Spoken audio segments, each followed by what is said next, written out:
material witnesses and co-conspirators and enablers, I guess. To the sex trafficking.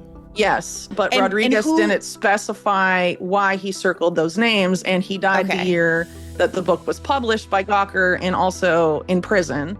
And I'm not really sure there's any information on the circumstances of his death. And that's also, of course, the year that Donald Trump declares his candidacy for president. In this explosive segment, investigative journalist Whitney Webb breaks down the Trump campaign's failed promises to release the Epstein files and the bizarre, bungled cover-up that followed. Webb reveals new details about Trump's close associates, the secretive circles in Epstein's infamous Black Book, and the suspicious circumstances surrounding the butler who tried to expose it all, drawing connections between organized crime, intelligence agencies, and political power. Webb explains how these shadowy networks have shielded both Epstein and Trump, and why the American public's demand for answers remains unfulfilled. Don't miss this deep dive into the hidden players behind the Epstein scandal. Like, subscribe, and share for more unfiltered investigations. In the 2024 campaign, there was a lot of signaling, not just from Trump, but from, J.D. Vance and some of these other figures, some of Trump's children, on social media, and I believe also interviews, basically promising the release of Epstein documents if Trump were to be elected. And this is also true of things that were stated by the current FBI director and FBI deputy director. And, a few months before things really exploded with Trump getting kind of feisty on his social media posts, we had, Kash Patel and Dan Bongino and sort of basically come out and say Epstein definitely killed himself and all this stuff. And then Pam Bondi, kind of followed suit. And then they released this video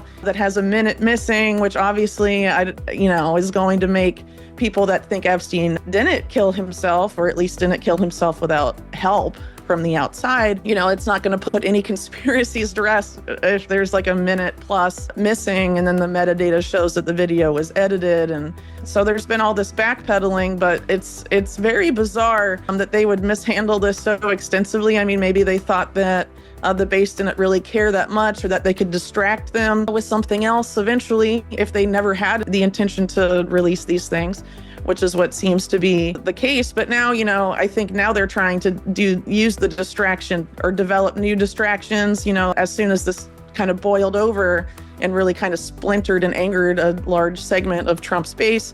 There were releases of, documents on the MLK assassination, and Tulsi Gabbard has now been releasing stuff on Russiagate, and Trump is putting all the stuff like AI videos of Obama getting arrested. So now it's kind of trying to shift gears and get the base riled up about something else and be like, please forget about the Jeffrey Epstein case. But it's really bizarre. Particularly the most bizarre of it all would be Trump's own response. He obviously fails to understand how a large segment of his base feels about this case by trying to, wash it away and call it a Democrat-invented hoax and all of this stuff. Mr. President, I know you want to move past all this intrigue over the Epstein files, but I do want to ask you to clarify something you said this morning. You said this was all a hoax. Has your Attorney General told you this was a hoax? What evidence have you seen of that? No, it's not the Attorney General, no. I know it's a hoax. It's started by Democrats. It's been run by the Democrats for 4 years. You had Christopher Wray and these characters and Comey before him. And it's a bad group. It started, actually, look at the Steele dossier that turned out to be a total hoax.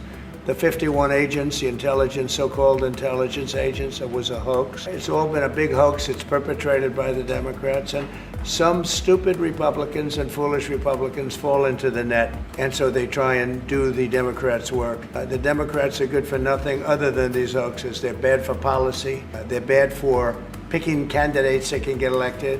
Like in New York, we have a communist running. He may get elected too, actually, but he'll destroy the city. No, it's I call it the Epstein hoax. Takes a lot of time and effort. Instead of talking about the great achievements, we've had a great gentleman yesterday, as you know, went on CNBC and he made the statement that Trump may go down as the greatest president of all in the United States. And instead of talking about the things we've achieved, we've had tremendous achievement.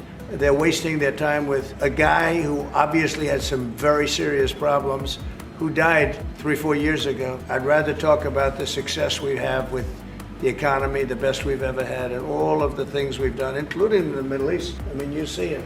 Instead, they want to talk about the Epstein hoax. And the sad part is it's people that are really doing the Democrats' work. They're stupid people. It's complicated. I think a lot of people have forgotten that Jeffrey Epstein's death in prison happened during the first Trump administration. So anything that would be released that would suggest that something unusual happened the night that he died would come back to roost for the previous Trump Department of Justice and presumably former Attorney General William Barr. And somehow a lot of people have forgotten that. Yeah, so, my opinion generally is that some figures in the Trump administration were kind of chosen as a PR move and that they're not actually in charge of what they're nominally in charge of. So like Pete Hegseth, head of the Pentagon, he's kind of a Fox and Friends, he's a TV show host. And the deputy director of the Pentagon, Steve Feinberg of Cerberus Capital, is most likely the person actually running the Pentagon, not Hegseth, in my opinion. And I think that's true also for RFK Jr. in charge of HHS. I don't really think he's running. He's just kind of this figure that connected with Trump's base, particularly during the COVID era, and made them think reforms would come. And those reforms haven't really come, but he's kind of there to give the impression that things have changed. But the person behind him, the deputy secretary, is Jim O'Neill, who's a career affiliate of Peter Thiel, who's also the power behind JD Vance and, the man that made Palantir what it is. And so, I think it's just a way of sort of masking the people that are actually running stuff. And I think that's probably true, too, of Kash Patel and Dan Bongino, who were basically out there. They were making the rounds on podcasts and were making these connections and building trust and relationships with the public in Trump space.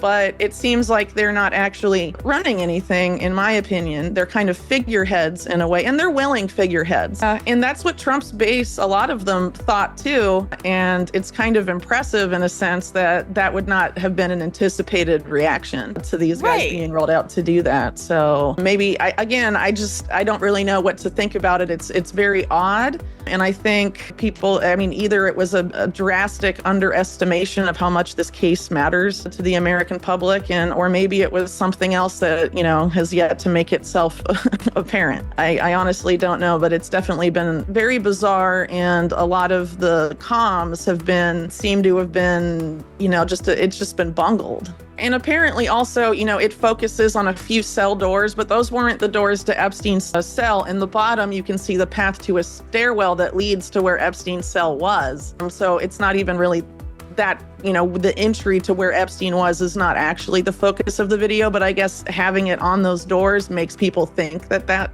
kind of misleadingly, those were the doors to where Epstein was. That's not the case. And were there other, stairwells or entrances to that block of cells where Epstein was that weren't on film? Again, it's not conclusive at all. Well, I was just saying it's not conclusive at all necessarily, even if there wasn't time missing in the video. Whitney Webb unpacks how both the Trump campaign and the broader political establishment have failed to deliver transparency on the Epstein case. She exposes the PR tactics used to pacify the public, while real decision-makers remain hidden. Webb's research into Trump's network, including friends and allies whose names appear in Epstein's Black Book, raises major questions about who is really protected by the ongoing cover-up. This segment is a must-watch for anyone trying to understand the real forces at play behind headline political scandals. I started a new series, which is called First Friends, which is sort of like a play on, like First Lady. And the idea is what you said, exploring the possibility of figures close to Donald Trump, still close to Donald Trump, that have unusual, or rather that have never been reported about connections to Epstein, which suggests that, if I could find it, I'm sure the New York Times and these people could have found it too. And why haven't they reported on it, especially if there's blood in the water against their least favorite president, right? So the first person in this series is about a man named Flavio Briatore, who's probably best known for his career as a top guy in Formula One racing in Europe. He's Italian. He's also pretty well known for having dated and been engaged at one time to Naomi Campbell and later fathering Heidi Klum's first child, Lenny Klum. But beyond that, he's a longtime friend of Donald Trump. As I put in the article, there's a video of them together doing the Italian edition of The Apprentice, because as Trump says in the video, when it was time to bring The Apprentice to Italy, there were lots of people that wanted to star in it, but he only wanted one person, and that was his longtime friend, Flavio, and they talk about their long long-term friendship in that clip for those that are interested. But Flavio Briatore has a few unusual links to the Epstein case, which I explore here. And one of them has to do with the Black Book itself. So the Black Book is this book of contacts that are Epstein's, but Epstein didn't necessarily write it. His staff wrote it. And so it wasn't just one staff member, it was a few members of his staff in his Palm Beach residence that compiled this list of contacts. But it was deemed legitimate enough to be used as evidence in Ghislaine Maxwell's trial a couple years ago. So it's considered to give it was then considered to give a relatively accurate portrayal of the time of sort of, frequently contacted figures in Epstein's world during, the particular period of time that the Palm Beach case in particular spanned. And so that book became public. Well, it was originally published and made actually public by the investigative journalist Nick Bryant, who's also known for investigating the Franklin scandal, which is sort of a Reagan-Bush era pedophile scandal involving government officials.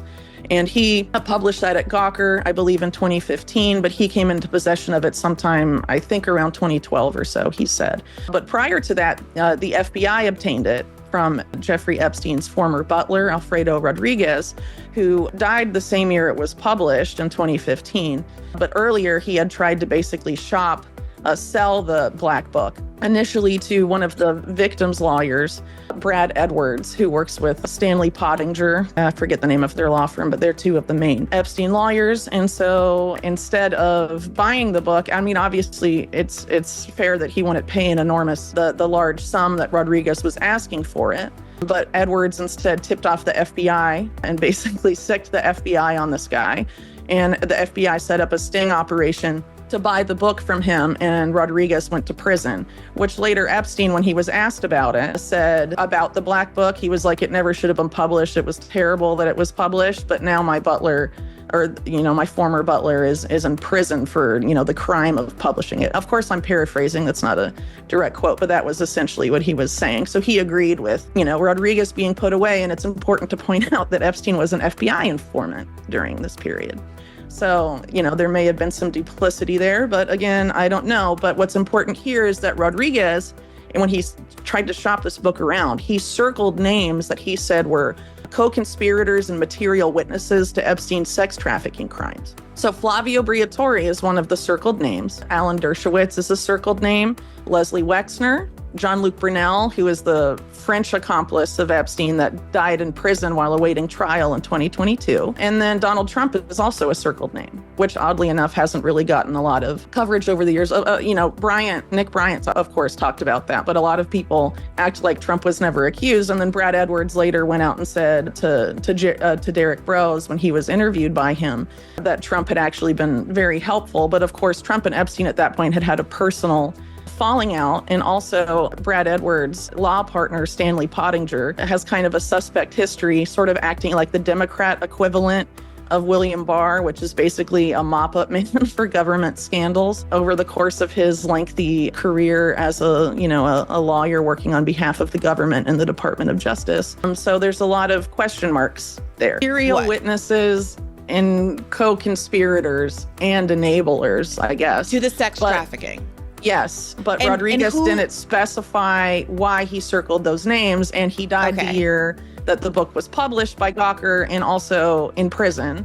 And I'm not really sure there's any information on the circumstances of his death. And that's also, of course, the year that Donald Trump declares his candidacy for president. No one can interview Alfredo Rodriguez now about why he chose to circle Trump's name or Briatore's name or any of these other figures. Courtney Love was also a circled name. Some authors have speculated that, through her father, who was a road manager for the Grateful Dead, that she was sort of brought into this weird circle of intelligence-linked stuff, since authors more recently have sort of pointed to that band and some of these other groups in the 60s of having, CIA and other suspect connections, and sort of that a lot of the 60s counterculture was engineered for various purposes, but I'm not an expert on that, so I don't really want to speculate too much. But that's sort of been I believe Covert Action magazine, actually, and I forget who the author was, so sorry about that. But they have a whole article detailing alleged ties between Courtney Love and some nefarious actors, so I'll refer people to that. I read it once, but I wasn't, I didn't absorb fair it enough. Yeah, I mean, it's possible, but at the time, Trump was not a political candidate, and a lot of the other names that are circled are people that are well known to have been accomplices to the crime, like Maxwell, like Jean-Luc Brunel, Leslie Wexner, Jeffrey Epstein's main benefactor. And we also do know, for example, that the most famous Epstein victim of all, who died earlier this year, Virginia Roberts, she was recruited by Ghislaine Maxwell while working at Trump's Mar-a-Lago resort. So there's a possibility that there may have been something there. But again, we don't really know because we can't ask the guy. But it is convenient that he cannot be asked. To watch the full interview, check out the link in the description. As Whitney Webb makes clear, the Epstein files are just the tip of the iceberg when it comes to understanding the intersection of organized crime, intelligence, and American power. The refusal to address these connections fuels public distrust and leaves urgent questions unanswered. Will the truth ever come out? Share your thoughts below, and don't forget to subscribe for more fearless journalism and in-depth analysis that goes where mainstream media won't.